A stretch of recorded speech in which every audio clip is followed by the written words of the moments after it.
আজকে সকালবেলা ঘুম থেকে অনেকটা দেরি হয়ে গিয়েছে, কারণ এখন বাজে 10টা আর দুজনেরই খিদা পেয়েছে, যার জন্য তাড়াতাড়ি করে আমি ঘরটা ঝাড় দিয়ে নিচ্ছি। কারণ ঘরটা না ঝাড় দিয়ে তো আর কোনো খাবার বানাতে পারবো না, তাই আগে ঘরটাই ঝাড় দিচ্ছি।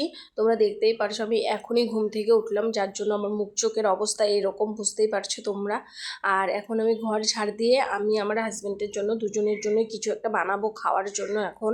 তো পরে তো রান্না করব, তো আমি ঘরটা আগে ভালো করে ঝাড় দিয়ে নিচ্ছি। আর ঘরের বাইরে এসে দেখি এই গাছগুলোতে আমার বর জল দিয়েছে, তো গাছগুলো অনেকটা সুন্দর হয়েছে। এগুলো সব আমি আর আমার হাজবেন্ড দুজনে লাগিয়েছি। দেখতেই পারছো অনেকগুলো গাছ কত বড় হয়ে গিয়েছে। তো তোমাদের কেমন লাগছে অবশ্যই বলো।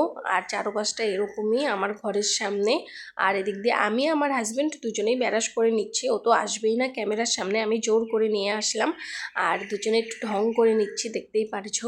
আর আমাকে দেখাচ্ছিল না দেখে আমি বলছি আমাকেও একটু দেখাও।